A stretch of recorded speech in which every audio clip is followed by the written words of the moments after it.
Bom dia a todas, todos e todes. Meu nome é Virgínia Helena Ferreira da Costa, eu sou pós-doutoranda em Filosofia na Universidade Federal do Espírito Santo. Eu sou também a autora da tese de doutorado intitulada A Personalidade Autoritária, Antropologia Crítica e Psicanálise. Ela foi defendida em 2019 no Departamento de Filosofia da USP. Eu estou aqui falando para vocês da minha tese justamente porque ela recebeu uma menção honrosa no Prêmio CAPES na área de filosofia de 2020. Eu fui convidada então pela Rede Brasileira de Mulheres Filósofas para apresentar um resumo da minha tese para vocês. Trata-se de uma série de vídeos promovida pela rede, visando demonstrar como, apesar de nós sermos poucas mulheres pesquisadoras em filosofia no Brasil, nós existimos e fazemos um bom trabalho. Então é com grande satisfação que eu aceito o convite e agradeço e apresento aqui para vocês. Vamos lá. A minha tese, como eu disse, é em filosofia, mas ela é atravessada por abordagens de outras ciências humanas. O filósofo principal que eu abordo é o Adorno, um dos expoentes da primeira geração da teoria crítica, mas eu abordo uma pesquisa empírica feita por ele, de moldes sociológicos, uma pesquisa quantitativa e qualitativa. E a análise dessa pesquisa empírica é feita na minha tese a partir, sobretudo, da teoria psicanalítica freudiana. Bom, apesar dessa pesquisa empírica de Adorno ter sido feita nos Estados Unidos ao longo dos anos 40 e publicada em 1950, a meu ver, ela é bastante importante pela atualidade. O título original da pesquisa de Adorno é The Authoritarian Personality, que foi um livro de 1000 páginas que foi traduzido parcialmente em português sob o título de Estudo sobre a Personalidade Autoritária, publicada na Unesp também em 2019. Dado o cenário contemporâneo de ascensão de autoritarismos, tanto institucionalizados em governos quanto em sociedades, o livro de Adorno e a minha tese ela vem ganhando relevância justamente por refletir sobre as causas e formas de persistência de autoritarismos em democracias. O autoritarismo é entendido por Adorno como um tipo de manifestação social que confronta valores democráticos de igualdade, justiça e respeito. Por ser fundamentalmente antidemocrático, o autoritarismo tem relações estreitas com o conceito de fascismo, que é o sistema político que se situa no polo oposto ao da democracia. São consideradas manifestações autoritárias aquelas de viés preconceituoso, formulado como opiniões, defesa de valores, atitudes e ainda ações direta e indiretamente racistas, sexistas, homofóbicas e supremacistas.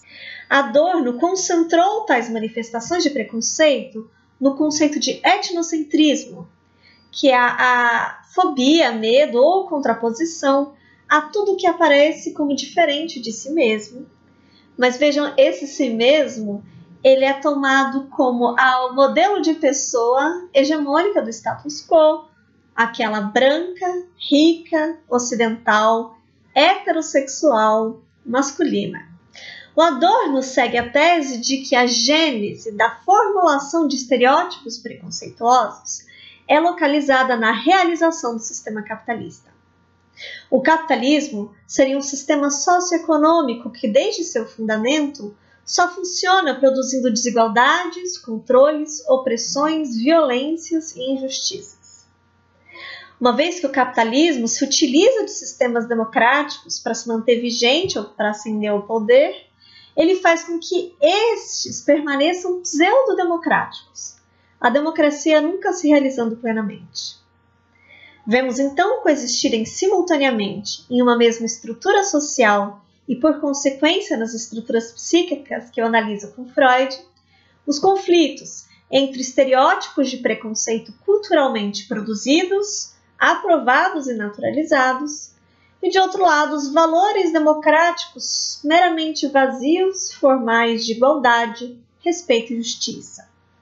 É por isso que o fascismo não regressou na contemporaneidade, mas seria uma parte constitutiva de sistemas democráticos submetidos às determinações capitalistas.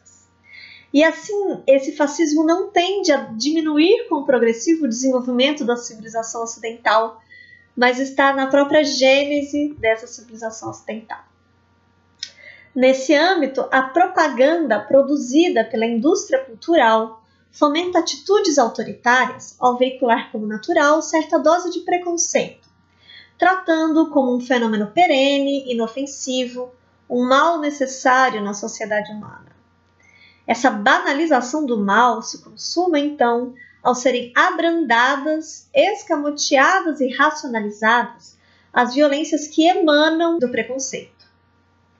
Por isso, Adorno procurou saber o que faz com que alguns indivíduos, e mais do que outros, se tornem agentes mediadores, isso é, receptores e propagadores de ideologias autoritárias produzidas objetivamente pela sociedade capitalista e transmitida pela indústria cultural. Então, a gênese do autoritarismo é social, mas o objetivo de mobilização da propaganda é psíquico.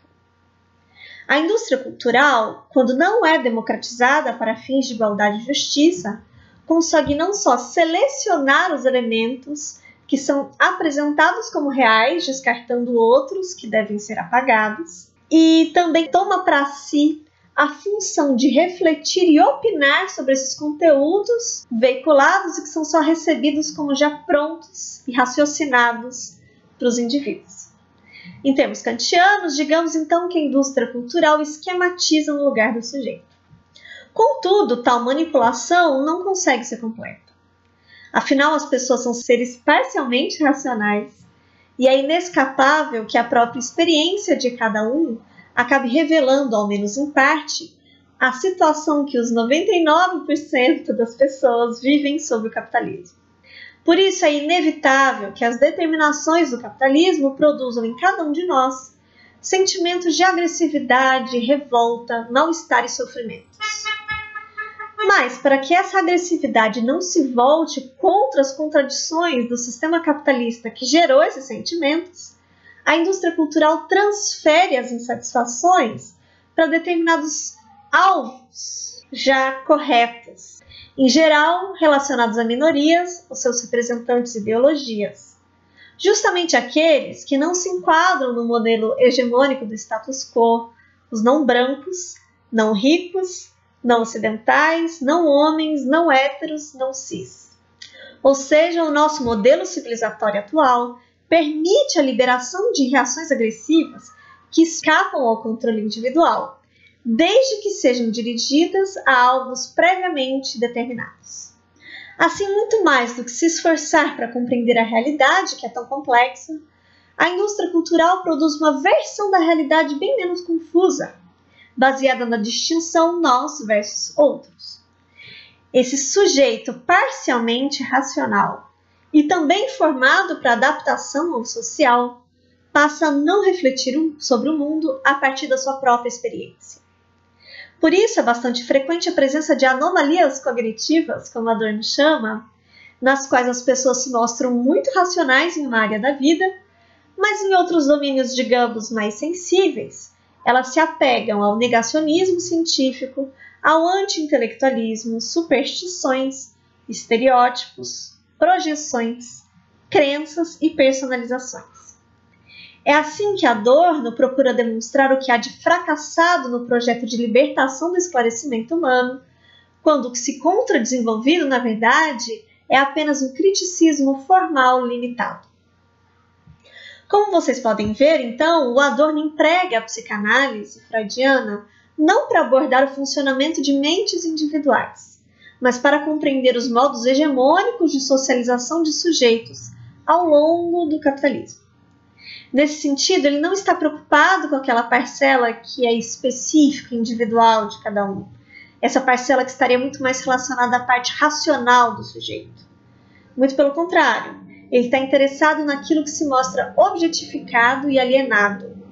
Aquilo que o sujeito recebe, repete, dissemina sem pensamento. Por isso, tal psicanálise, tomada como uma antropologia, na formação do sujeito sob o capitalismo, não pode ser, então, pensada como uma natureza humana imutável, como uma essência que seria a mesma desde sempre, mas ela é histórica. Ela segue as mudanças do capitalismo. Com isso, e aqui fica o meu alerta, temos que ter cuidado em usar análises feitas nos anos 40 nos Estados Unidos na atualidade contemporânea brasileira. Além do que, uma perspectiva da teoria crítica, ela deve passar por uma avaliação segundo acontecimentos históricos escravocratas e colonizados brasileiros, de forma que ela sozinha, a teoria crítica, não consegue avaliar a situação atual. Mas eu entendo que a minha tese contribui para elencar elementos de apoio para a análise contemporânea. Se o autoritarismo está vinculado ao capitalismo, então haveria a persistência de autoritarismos. Mas, como a antropologia do autoritário é histórica, ela muda conforme o capitalismo se transforma, haveria então um realce em diferentes traços do autoritarismo ao longo do tempo. Fica então a tarefa de procurar quais traços desse autoritarismo nos ajudam a diagnosticar o fenômeno social e governamental tão alarmante que vivemos hoje. Bom, era mais ou menos isso. Eu agradeço a oportunidade de expor meu trabalho, o convite e o interesse. Muito obrigada.